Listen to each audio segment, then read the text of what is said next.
나누실 말씀은 창세기 17장 보겠습니다. 창세기 17장 1절부터 14절까지요. 한 절씩 교독하시겠습니다. 아브라함이 99세 때 여호와께서 아브라함에게 나타나서 그에게 이르시되 나는 전능한 하나님이라 너는 내 앞에서 행하여 완전하라. 내가 내 언약을 나와 너 사이에 두어 너를 크게 번성하게 하리라 하시니 아브라함이 엎드렸더니 하나님이 또 그에게 말씀하여 이르시되 보라 내 언약이 너와 함께 있으니 너는 여러 민족의 아버지가 될지라. 이제 후로는 내 이름을 아브라함이라 하지 아니하고 아브라함이라 하리니 이는 내가 너를 여러 민족의 아버지가 되게 함이니라. 내가 너로 심히 번성하게 하리니 내가 내게서 민족들이 나게 하며 왕들이 내게로부터 나오리라. 내가 내 언약을 나와 너 및 내 대대 후손 사이에 세워서 영원한 언약을 삼고 너와 내 후손의 하나님이 되리라. 내가 너와 내 후손에게 내가 거류하는 이 땅 곧 가나안 온 땅을 주어 영원한 기업이 되게 하고 나는 그들의 하나님이 되리라. 하나님이 또 아브라함에게 이르시되 그런즉 너는 내 언약을 지키고 내 후손도 대대로 지키라. 너희 중 남자는 나 할례를 받아라. 이것이 나와 너희와 너희 후손 사이에 지킬 내 언약이니라. 너희는 포피를 베어라. 이것이 나와 너희 사이의 언약의 표징이니라. 너희는 대대로 모든 남자는 집에서 난 자나 또는 너희 자손이 아니라 이방 사람에게서 돈으로 산 자를 막론하고 난지 8일 만에 할례를 받을 것이라. 너희 집에서 난 자든지 너희 돈으로 산 자든지 할례를 받아야 하리니 이에 내 언약이 너희 살에 있어 영원한 언약이 되려니와. 할례를 받지 아니한 남자 곧 그 포피를 베지 아니한 자는 백성 중에서 끊어지니 그가 내 언약을 배반하였습니다. 아멘. 아멘. 오늘 이 말씀으로 나누고 싶은 주제는 전능하신 하나님이 이루실 언약이라는 제목으로 이 말씀을 나누겠습니다. 하나님이 아브라함에게 이 언약을 정말 일찍부터 하셨습니다. 그러나 아브라함은 그 언약이 현실적으로 와닿지 않기 때문에 계속적으로 자기 마음에 자기가 믿는 만큼을 표현합니다. 첫째는 자기 조카 롯. 또 어느 시기에는 정말 나에게 충성스러운 이 신복 엘리에셀. 그러면은 아니라고 했으니까 내 몸에서 날자. 그래. 사라는 아니어도 여종을 통해서 한번 내보이자.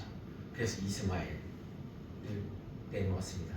그런 하나님의 말씀하십니다. 아니라 이것이 아니라. 정말 이 16장에서 이 브에엘라 헤로의 샘 곁에서의 그 하나님의 만나신 걸 통하여서 정말 하갈은 하나님의 보살피심을 받아 다시 사라에게로 돌아가고 아들라 이스마엘을 낳습니다. 그 브에엘라 헤로의 사건 이후 14년 만에 이 17장이 이어집니다.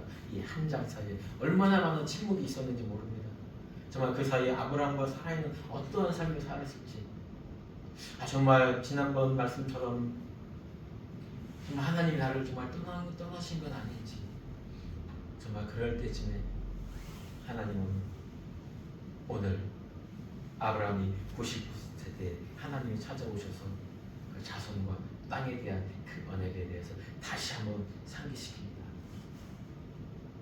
또한 이 언약의 확실성을 확증하기 위하여 이름을 아브라함으로 바꿔주시고 또 그 언약의 징표로서 또 할례를 시행하게 합니다. 1절 한번 보겠습니다.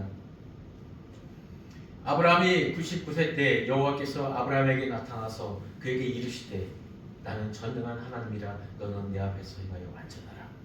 그렇습니다. 이 99세 때 정말 여호와께서 아브라함에게 나타나서 그에게 이르셨다고 했습니다. 여기서 아브라함에게 그에게는 같은 A라는 단어를 쓰고 있는데 이거는 그냥 앞에 딱 나타났다는 그것이 아니라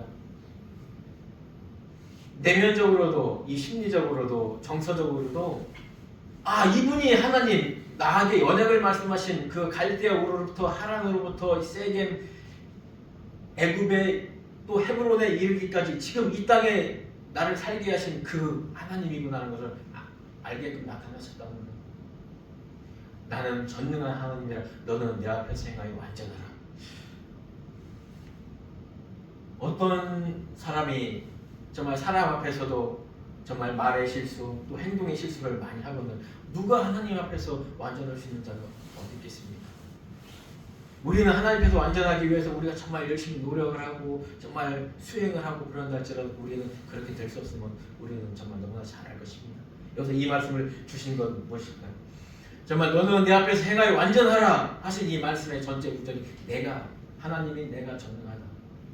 그래서 너희는 내 앞에서 행하여 그러면 너는 완전하게 되는 것입니다. 내 앞에서 행하여라는 이 말은 관용어구를 아카드어에 사용된 관용어구랍니다. 정말 왕이 신하에게 충성을 맹세한 신하에게 그래 네가 한번 내 앞에서 행해봐. 그럼 내가 내 권한을 줘서 내 반지를 줘서 네가 할 수 있게 내가 뒤에서 밀어줄게. 이 완전하라는 이 탐이란 말은 언제 또 쓰였냐면 노아에게도 쓰였습니다. 노아는 완전한 자라고 하나님이 표현을 했습니다. 왜? 나와 동행하는 자. 또 에녹에게도 그 말씀했습니다. 나와 동행함으로 300년간 동행함으로 하나님이 데려가셨다고 했습니다.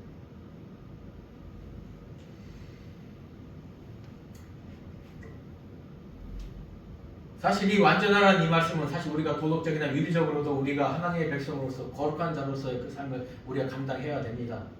그러나 이것보다 더 먼저 우리가 알아야 될 것은 하나님의 완전하심, 하나님의 그 거룩하심, 하나님의 온전하심을 믿는 데서 나오는 우리의 삶의 신앙적인 반응인 것입니다. 특별히 자손에 대한 언약에 대해서 정말 아브라함의 그 실수, 이제까지의 그 실수들 그것을 완전히 뒤집는 겁니다. 네가 네 스스로 네가 행하려 할 때는 이 모든 것이 정말 망가진 상태이지만은 그에 반해서 네가 나를 믿고 내 언약 안에서 믿고 행한다면 이것은 완전하게 이루어질 것이다. 라는 정말 이 13년, 14년간의 정말 하나님과의 단절될 그 상태에서 신음하고 괴로워하고 있을 그 아브라함에게 나타나서 하신 그 위로의 말씀인 것입니다. 내가 내 언약을 나와 너 사이에 두어 너를 크게 번성하게 하리라 하시니 다시 한번 이 말씀에 대해서 상기시켜 주시는 것입니다. 이 완전하게 행하라는 이 말에 이 행하라는 것도 행동이라는 것도 이 act라는 단어를 쓰지 않았어요. 그냥 걸어라. before or me. 내 앞에서 걸어라. 내 앞에서 나와 함께 있는 거. 내가 이 완전한 하나님이 네 등에서 너를 밀어주고 있다는 거, 너를 도와주고 있다는 거, 그 믿음 하나 가지고 너는 살아가는 것입니다. 창세기 5장 24절에 언급한 것처럼 이렇게 나와 있습니다. 에녹이 하나님과 동행하더니 하나님이 그를 데려가심으로 세상에 있지 아니하더라. 이 동행하다가 바로 이 똑같은 단어, 행하여하고 똑같은 단어 하나크를 쓰고 있습니다. 6장 9절에도 노아에게 이 말씀을 하십니다. 노아는 의인이요 당대의 완전한 자라. 그는 하나님과 동행하였으며 똑같이 여기서 말한 행하여라는 이 하나크 단어를 쓰고 있습니다. 욥기 1장 1절에도 욥을 칭하 이렇게 말합니다. 그 사람은 온전하고 정직한 자라. 여기서 온전하다는 말을 탐, 완전한 자, 탐님 같은 어원을 쓰고 있는 것입니다. 내 앞에 행하여 완전하라는 하나님 말씀은 나와 함께 동행함으로 전능하신 나 하나님이 여호와 이 언약을 반드시 이루어 주겠다는 것입니다. 그것을 믿는 자들을 하나님이 취하여 데리고 그 천국으로 가시겠다는 그 말씀을 표명하고 계신 것입니다. 내 앞에서 행하라. 그럼 네가 행해야 할 것이 무엇이냐? 일단 언약에 대한 이것에 대해서 하나님을 전적으로 의지하는 것입니다. 정말 하나님께서 이루어 주시겠다는 것을 전적으로 기억하고 상기해야 되는 것입니다. 2절, 3절, 4절 계속 보면은 3절에 이렇게 기록되고 있습니다. 아브라함이 엎드렸더니 하나님이 또 그에게 말씀하여 이르시되, 아브라함이 엎드려질 수밖에 없습니다. 왜? 헷불 언약을 아브라함은 기억하거든요. 그 헷불 언약이라는 이 언약을, 자손에 대한 언약을 어겼을 때 어긴 자는 죽어야 된다는 걸 압니다. 엎드려졌다, 아담이 잠들다 같은 어원을 쓰고 있습니다. 네. 아, 나는 죽은 존재구나라는 것을 아브라함이 인지했다는 거예요. 하나님이 아브라함에게 그에게 나타나실 때 이미 그 모든 사건, 갈대의 우르부터 지금까지 25년간의 그 사건을 정말 주마등처럼 이 아브라함의 그 안에 그것들이 모든 것이 상기되었었던 것입니다. 아브라함은 엎드려집니다. 아, 나는 정말 죽을 수밖에 없는 존재였구나. 그러나 하나님이 말씀으로 인하여 이루시되라는 그 말씀을 통하여 아브라함은 살아납니다. 다시 한번 하나님 앞에 언약의 존재로 설 수 있게 되는 것입니다. 보라, 내 언약이 너와 함께 있으니 너는 여러 민족의 아버지가 될 것이다. 네가 육신의 아버지로서, 육신의 생명으로서 네가 행했지만은 그것이 아니야. 내 언약은 내 완전함으로, 내 전능함으로 너를 민족의 아버지, 한 가문의 아버지가 아니라 너를 열방의 민족의 아버지로 세우시겠다는 하나님의 그 전진된 약속을 말씀해 주신 것입니다. 그러면서 5절, 이제부로는 내 이름을 아브라함이라 하지 아니하고 아브라함이라 하리니 이는 내가 너를 여러 민족의 아버지가 되게 함이니라. 예. 아브라함의 어떠함에 의해서 민족의 아버지가 될 수 있는 것이 아니라 하나님이 아브라함이라는 그 이름을 주심으로 아브라함에게 하나님이 다시 새 언약, 새 생명을 주심으로 아브라함이 순종할 수 있는 힘을 얻게 되는 것입니다. 이 새 이름을 주시는데 이 새 이름을 부여한 자, 즉 이 하나님은 새 이름을 부여받은 아브라함의 주인이 된 것입니다. 고대에는 이름을 준 사람이 이름 준 받은 자의 모든 것을 소유할 뿐만 아니라 그 사람에게 그 이름에 걸맞는 권한까지도, 자질까지도 허락한다고 합니다. 곧 부모님들이 자녀들의 이름을 그냥 아무렇게 짓지 않고 아버지의 또 가문의 그 가족의 어떤 뜻에 맞는 합당한 이름을 주고 또 그 이름처럼 자라날 수 있도록 정말 모든 것을 지원하는 것과 같은 의미입니다. 이 이름을 주신 목적이 여러 민족의 아버지가 되게 함이라는 것입니다. 육신적인 그런 존재의 아버지가 아니라 정말 하늘을 바라보는 영적인 아버지가 될 수 있는 그런 이름을 부여하는 것입니다. 아브라함이란 이름은 육신적인 아버지, 인간적인 아버지, 그래서 제한적이며 죽을 수밖에 없는 그런 아브라함이라는 그 이름에서 아브라함이라고, 뭐 이름의 차이는 해, 영어로 H 발음 하나 더 들어간 겁니다. 그런데 이 해는 하늘을 바라보다, 영을 바라보다는 그 히브리어 단어의 뜻을 갖고 있는 것입니다. 아브라함이라는 이름을 주면서 하늘적 존재로 살아가게 되고 영적 존재의 아버지가 되게 해주시는 것입니다. 아브라함은 육신을 의지해 살고 자신의 뜻대로 살아가는 존재의 보편적인 인생, 이스마엘이라는 자를 탄생시키지만은 이 아브라함이라는 이름을 받은 다음에는 이삭이라는 하나님의 약속의 자녀를 탄생시킬 수 있는 것입니다. 죽을 수밖에 없는 육신적인 존재에서 전능한 하나님으로부터 이름을 부여받음으로 인해서 하나님의 언약을 통해서 영으로 생명을 낳는 아브라함이라는 새 이름을 받게 되는 것입니다. 6절 한번 보겠습니다. 내가 너로 심히 번성하게 하리니 내가 내게서 민족들이 나오게 하며 왕들이 내게로부터 나오리라. 내가 내 언약을 나와 너 및 내 대대의 후손 사이에 세워서 영원한 언약을 삼고 너와 내 후손에게 하나님이 되리라. 내가 너와 내 후손에게 내가 거류하는 이 땅 곧 가나안 온 땅을 주어 영원한 기업이 되게 하고 나는 그들의 하나님이 되리라. 이 17장의 모든 주어는 내가입니다. 내가 여호와가 전능하신 하나님이 나 여호와가 이 모든 것을 이루게 하시겠다는 것입니다.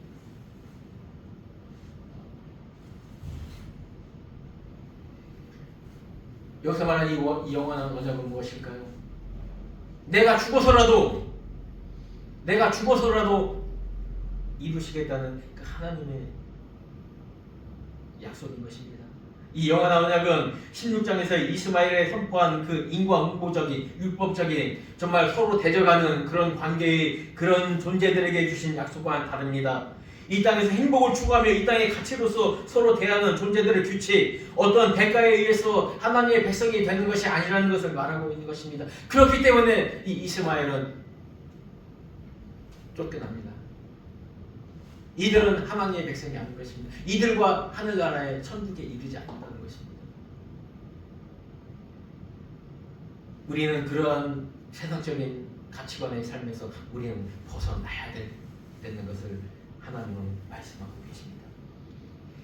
7절에 이 영원한 언약을 삼고는 이 언약을 받아들이는 자의 어떤 조건과 상황에 따라서 상황에 상관없이 그 관계없이 하나님의 백성 자녀들로 삼아주신다는 겁니다. 어떻게든지 만들어 나가겠다는 하나님의 의지인 것입니다. 이 영원한 언약, 이 은혜에 기인한 하나님의 쪼개짐의 언약, 택하신 백성을 향한 사랑의 확증, 즉 예수 그리스도의 십자가 지심으로 다 죽으라심을 믿는 자들에게 주시는 영원한 축복의 언약인 것입니다. 7절 8절에 보면은 어떻게 보면 성경생의 결론일 수도 있습니다. 하나님이 우리 인류를, 우리 사람을, 그 중에서 하나님의 백성을 꺼집어낸 것은 이 목적입니다. 그들은 나의 백성이 되고 나는 그들의 하나님이 되기 위함. 이것을 위해서 하나님은 끝까지 행하실 것입니다. 내가 이 땅 가나안 온 땅을 주어 영원한 기업이 되게 하고 나는 그들의 하나님이 되리라. 이로써 자손과 땅에 대한 언약을 이루실 것을 확정하셨습니다. 이 언약이 이루심에 전능하신 하나님이 스스로 자신의 이름으로 맹세를 계속하신 것입니다. 내가 이루리라. 내가 이 언약을 내가 내 이름으로 맹세한다는 것입니다. 이 하나님의 이 여호와의 이름보다 더 높으신 이름이 어디 있겠습니까? 그러므로 이 언약을 이루기 위해서 하나님은 이 땅에 내려오시고 이 땅에서 우리의 죄를 위하여 십자가에서 그 피로 우리의 죄의 대가를 치러주신 것입니다.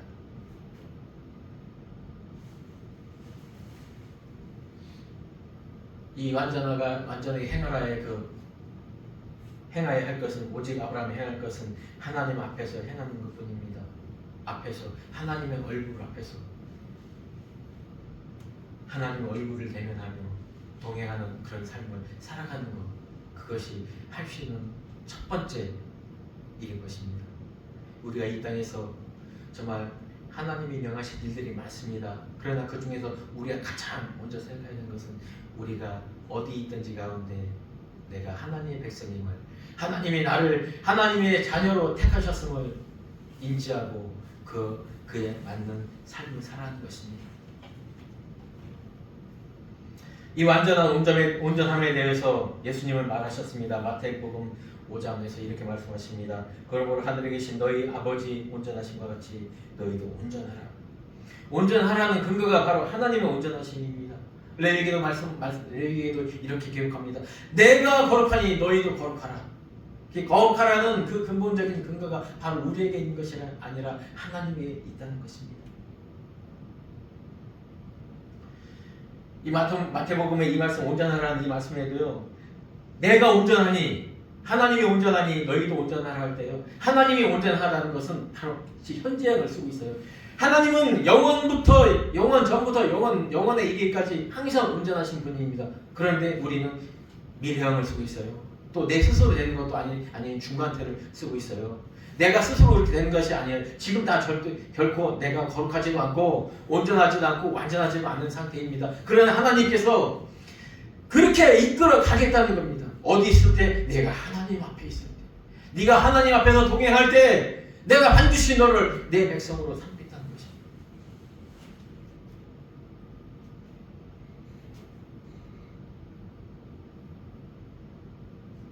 우리는 먼저 하나님 앞에 나아오는 그런 자가 되어야 됩니다. 그리고 또 이르시되 하는 하시는 그 하나님의 말씀을 들어야 됩니다. 나에게 하시는 말씀은 나의 존재가 됩니다. 내가 듣는 이 말씀으로 나는 살아가야 되는 그 말씀이 우리 삶의 지표가 되어야 된다는 것입니다. 세상의 목표를 두고 있는 것이 아니라 하나님의 말씀에 나에게 들려주신 이 말씀, 예배를 통해서 들려준 이 말씀이 나의 삶의 목적이 되어야 된다는 것입니다. 이 말씀을 통해서 우리가 새 이름을 부여받게 되며 나의 옛사람을 죽고 새로움으로 거듭나게 되는 것입니다. 본문에서 하나님이 아브라함에게 완전하게 하시고 또한 두 가지를 진행하십니다. 지금까지 설명한 것처럼 이름을 바꿔주십니다. 그리고 9절 이후에는 이것에 대한 징표로 할례를 명하십니다. 즉 이것은 뭐냐면은 할례는 우리의 죽음을 상징합니다. 우리의 육신으로 생명을 이어가는 것이 아니라 우리 육신을 잘라버림으로 내 힘으로가 아니라 하나님을 의지함으로 우리는 살겠습니다라는 이것이 바로 이 언약의 표징의 참 의미인 것입니다. 즉 죽으심으로 부활하신 것 같이 우리가 우리 자신을 하나님 앞에서 죽음으로 우리는 하나님 앞에 새로운 영원한 존재로 살아가게 되는 것입니다. 전능하신 하나님 앞에서 행하는 것은 완전, 거룩, 온전. 하나님께 반응하는 성도들이 감사하며 찬송하며 이 땅에서 구별된 삶을 살아가는 거룩한 몸부림의 표현인 것입니다. 우리는 지금 거룩하지도 완전하지도 온전하지도 아니면 우리는 고백하는 존재가 되어야 되는 것입니다. 그러나 여기서 그냥 그래 하나님이 다 아시니까 나는 그냥 이대로 살면 돼, 그것이 아니라 하나님의 거룩하심, 온전하심, 완전하심에 우리는 반응을 해야 된다는 것입니다. 또 그렇게 이끌어내시겠다는 거예요. 아브라함, 야곱, 시몬, 베드로, 이들 아브라함, 이스라엘 개발하는 반석이라는 그 이름을 받습니다. 그러나 그 이름 받고 이들이 바로 변하는가요? 결코 그렇지 않습니다. 아브라함은 이 언약을 받고도 20장에 가면은 또 다른 이상한 일을 합니다. 야곱은 어떻습니까? 이스라엘이라는 그 이름을 받고도 아주 오랫동안 여전히 야곱의 이름을 벗어나지 못합니다.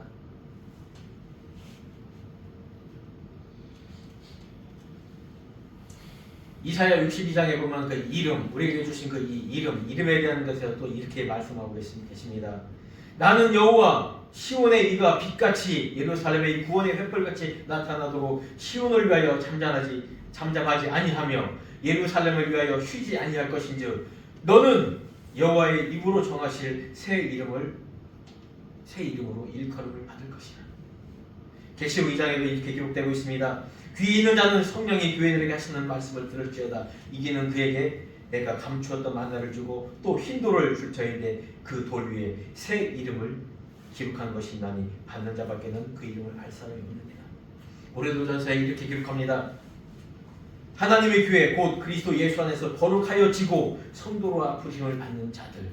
이 고린도 교회가 어떤 교회인지 여러분 잘 알 것입니다. 가장 타락한 교회, 정말 근친상간을 하며 정말 우상 숭배에 빠져있는 그 고린도 교회를 향하여 바울을 통하여 하나님이 말씀합니다. 하나님의 교회 곧 그리스도 예수 안에서 거룩하여질 자라고요.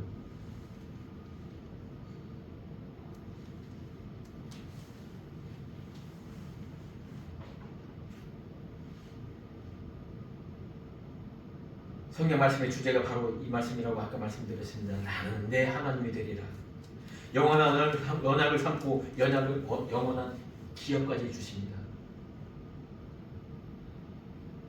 에스겔 36장에 보면 이렇게 기록되어 있습니다. 새 영을 너희 속에 두고 새 마음을 너희에게 주되 너희 육신에서 굳은 마음을 제거하고 부드러운 마음을 줄 것이며 또 내 영을 너희 속에 두어 너희로 내 율례를 행하게 하리니 너희가 내 규례를 지켜 행할지라. 내가 너희 조상들에게 준 땅에서 너희가 거주하면서 내 백성이 되고 나는 너희 하나님이 되리라. 로마서에 이렇게 기록하고 있습니다. 성령이 친히 우리의 영과 더불어 우리가 하나님의 자녀인 것을 증거하시나니 자녀이면 또한 상속자 곧 하나님의 상속자요. 계시록 21장의 마지막으로 이렇게 기록합니다. 보좌에서 큰 음성이 나서 이르되 보라 하나님의 장막이 사람들과 함께 있으며 하나님이 그들과 함께 계시리니 그들은 하나님의 백성이 되고 하나님은 친히 그들과 함께 계시리라. 또 내게 말씀하시되 이루었도다. 나는 알파요 오메가요 처음과 마지막이라. 내가 생명수 샘물을 목마른 자에게 값없이 주리니 이기는 자는 이것들을 상속으로 받으리라. 나는 그의 하나님이 되고 그는 내 아들이 되리라. 우리는 결코 이길 수 없습니다. 사탄의 마귀를, 세상을 이길 수 없습니다. 오직 그 세상과 사탄 마귀를 온전히 이기신, 십자가에서 이기신 그 예수 그리스도를 우리가 믿을 때 그분을 통해서 주시는 생명수 성령의 샘물로 우리는 성령 충만함을 통하여서 그 승리의 삶에 우리는 동참할 수 있는 것입니다.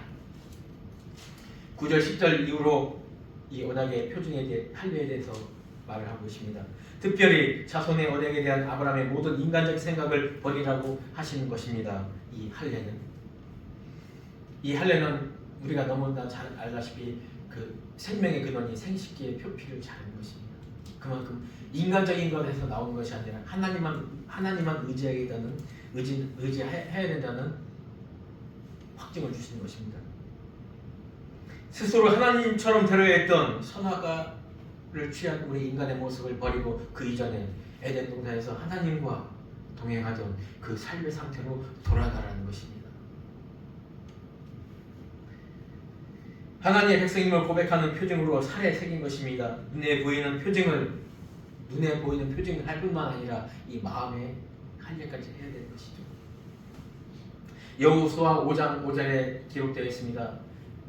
정말 요단강을 건넜습니다. 이제는 요단을 건너서 그 가나안 족속들과 전쟁을 치러야 되는 그 시기입니다. 그러나 여호수아는 말합니다. 너희 표피를 베어라. 할례를 행하라. 우리의 조상들은 할례를 행하였지만 광야에서 하나님의 말씀을 청종하지 않으므로 하나님의 말씀에 순종하지 않으므로 다 죽었느니라. 이 할례가 정말 표피만 뱉은 것이 아니라 말씀을 순종하고 하나님 앞에 우리의 백성임을 고백하는 것, 그것이 정말 참 할례의 의미라는 것을 표명합니다. 그래서 그들은 할례를 합니다. 정말 언제 적군이 우리를 쳐들어올지 모르는 그 상황에서 할례를 행했던 거예요.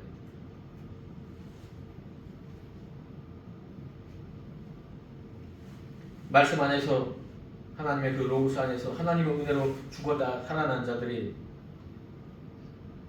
성찬식을 또 행하게 됩니다.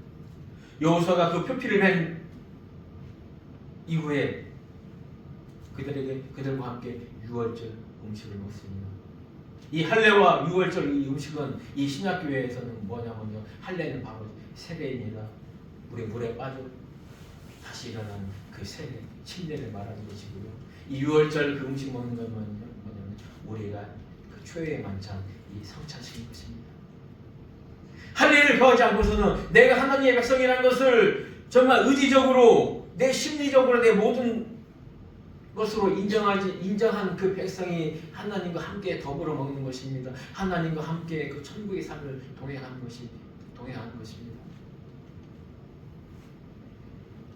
그래서 신약 시대인 지금에도 세례를 받은 성도들과 함께 성찬식을 거행하는 것입니다.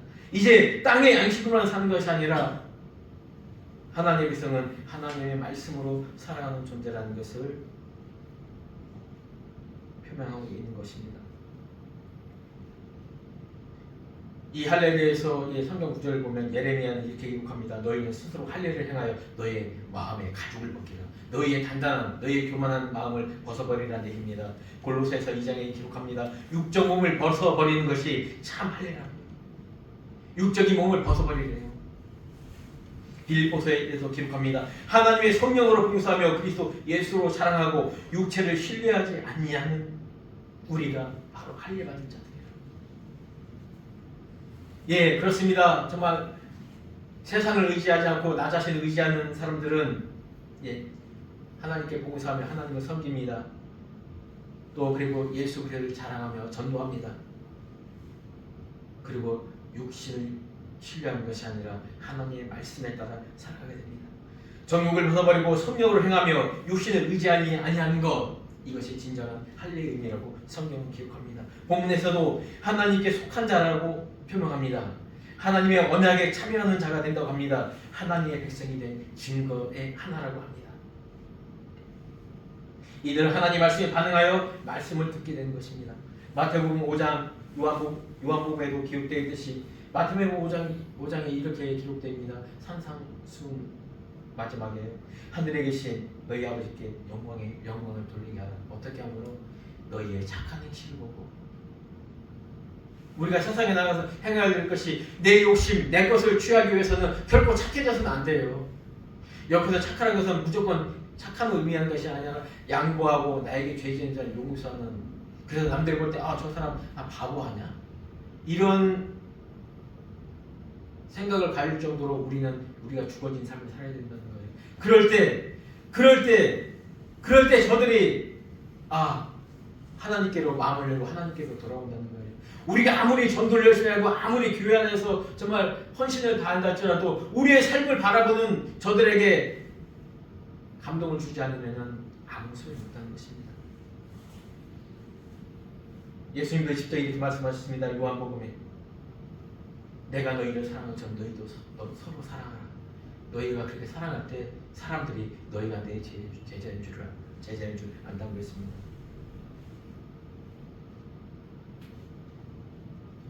요한복음 14장 말씀 제가 한번 읽어드리겠습니다.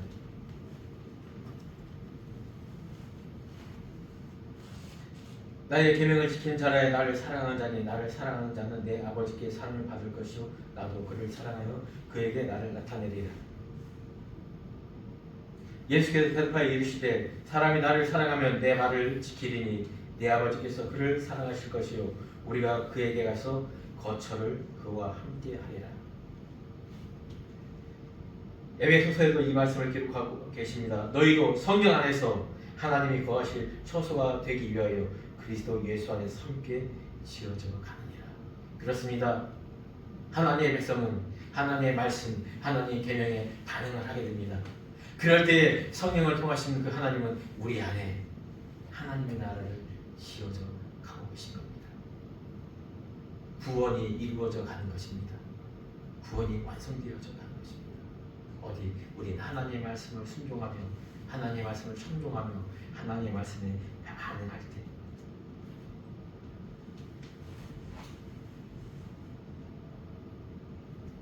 한 가지 요즘 신화적인 그 말씀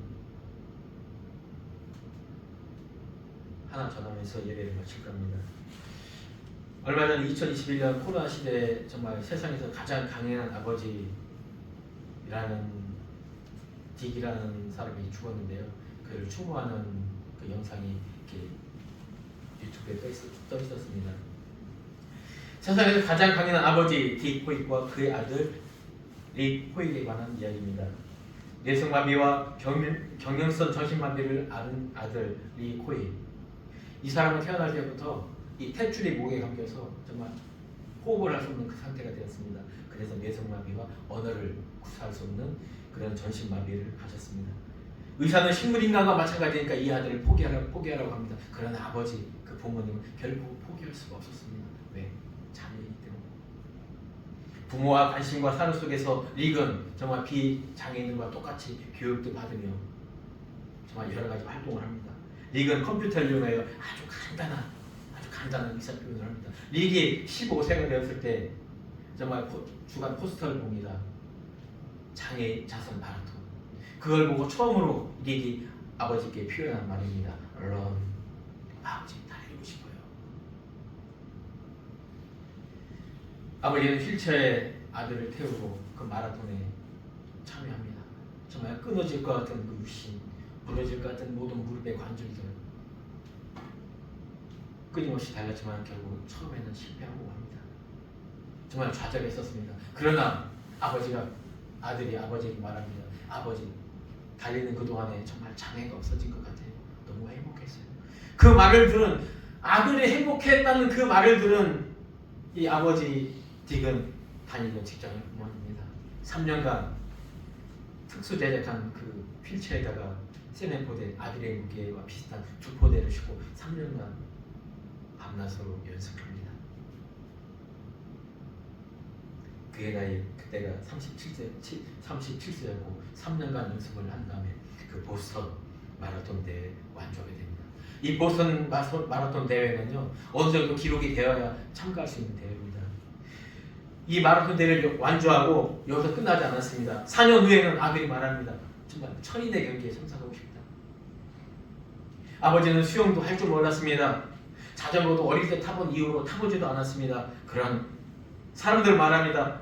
이 도전은 정말 불가능한 것이다. 이 도전을 통해서 오히려 아들이 더 힘들어질 수 있다.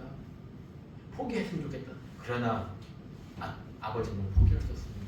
이것이 아들의 바람이고 이것이 아들을 잠시나마 행복하게 할 수 있는 시간이라는 것을 알기에 이 철인 경기에 참여합니다. 세계 최고의 정말 경력자들 그 철인 경기 선수들과 함께합니다. 아들을 고무보에다 싣고 허리에다가 끈을 메고 수영을 합니다. 3.9km 어마어마한 그 체력 소모입니다. 그리고 180km를 아들을 태우고 그 자전거에다가 180km를 달립니다. 일반인들도 일반 선수들보다 훨씬 더 악한 아주 안 좋은 조건에서 그 일을 해내는 것입니다. 마지막에 휠체어에다가 아들을 밀고 41.15의 그 마라톤을 완주를 합니다. 아침 7시에 출발을 해서 밤 11시에 돼서 도착합니다. 거기에 참여한 모든 관중들은 선수들은 아무도 가지 않고 그들을 맞이해 주었다고 합니다. 이들의 도전은 정말 2016년까지 아버지가 죽기 5년 전까지 그러니까 75세 때까지 계속적으로 아들과 이 도전을 행해 나갑니다. 그리고 1992년도에는 45일에 걸쳐 아메리카 횡단 6,000km를 횡단합니다. 아들이 아버지한테 컴퓨터로 말합니다. 아버지 감사합니다. 아버지가 없었다면 이루지 못할 꿈이었습니다. 아버지는 아들에게 말합니다. 아들이 소원이 아니라면 나는 결코 이것을 행하지 않을 것이다. 기자들 앞에서 또 말합니다. 난 영웅이 아닙니다. 나는 아들을 사랑하는 아버지일 뿐입니다. 아들 릭은 보스턴 대학의 특수교육학과를 나옵니다. 컴퓨터 전공을 합니다. 졸업할 때 그 말을 씁니다. 아버지는 나의 꿈을 실현시켜 주었습니다. 아버지는 내 날개 아래를 받쳐주는 바람입니다. 그리고 제일 마지막에 빌보서 4장 13절 이 말씀을 기록합니다. 내게 능력 주시는 자 안에서 내가 모든 것을 할 수 있느니라. 예, 그렇습니다. 아들을 사랑하는 아버지, 인간적인 육신의 아버지도 아들을 위해서는 이렇게 본인이 할 수 있는 모든 것을 합니다. 그러나 우리에게는 전능하신 아버지, 언약을 이루시겠다고 표명하시는 그 하나님이 우리 등 뒤에서 우리를 밀고 계십니다. 그런데 우리가 포기할 수 있겠습니까? 우리가 지금 현실에서 안주할 수 있겠습니까? 나는 거룩하지 아니하다. 나는 온전하지 아니하다. 나는 완전하지 아니하다. 그러니까 난 이대로 살겠다. 이렇게 체념하시겠습니까? 하나님 그 거룩하심에 따라 우리도 거룩하여지고 하나님의 온전하심과 완전하심에 따라 우리가 거룩하여지려는 그 반응과 그 삶을 우리는 하나님 앞에 내어놓아야 될 것입니다.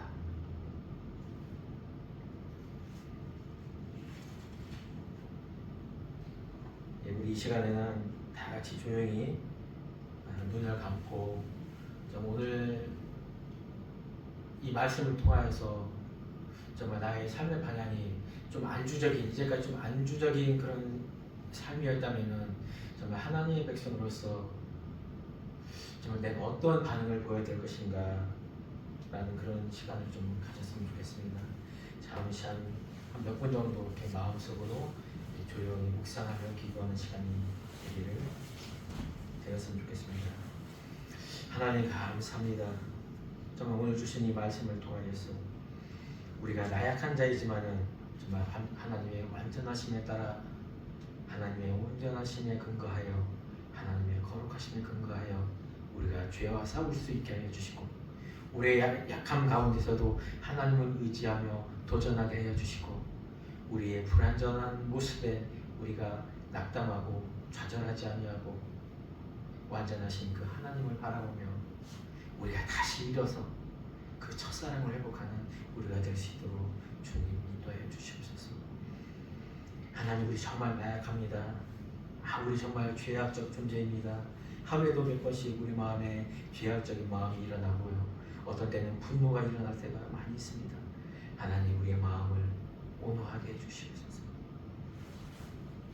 하나님, 우리를 기억하여 주시고 우리에게 은혜와 긍휼을 베풀어 주셔서 하나님의 온전하심과 거룩하심과 완전하심에 우리도 반응하며 동행하며 살아내는 그런 존재로 우리를 이끌어 주시옵소서.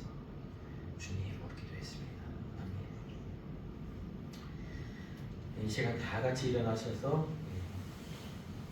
찬양하겠습니다.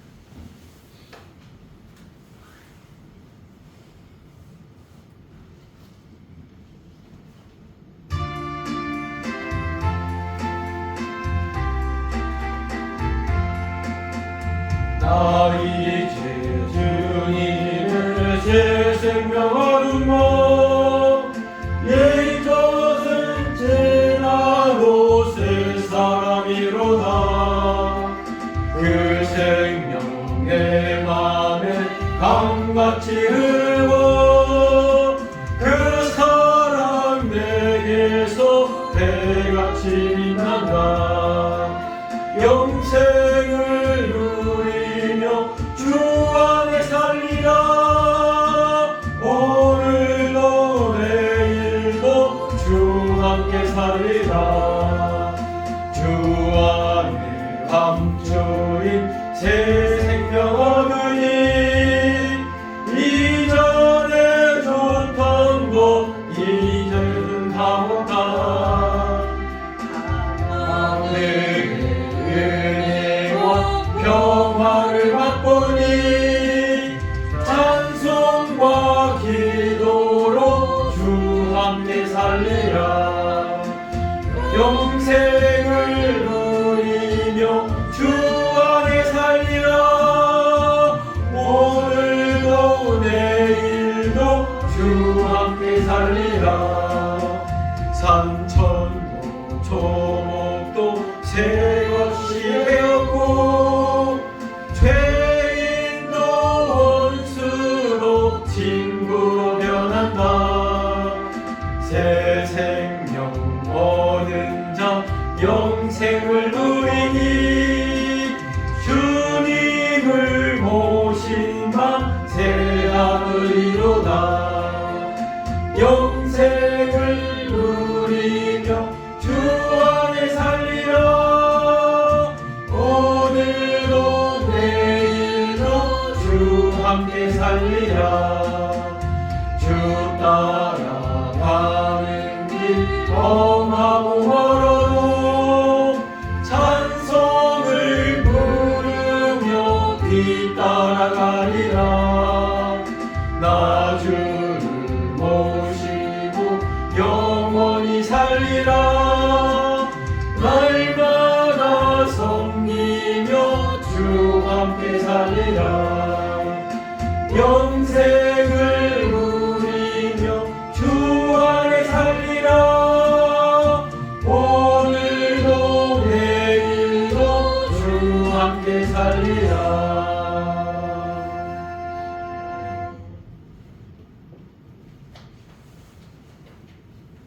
축도하겠습니다. 지금은 우리 주 예수 그리스도의 은혜와 하나님의 무한하신 사랑과 성령님의 감화 교통 인도하심이 이 자리에 있는 모든 성도들 머리 위에 영원토록 함께할지어다. 아멘.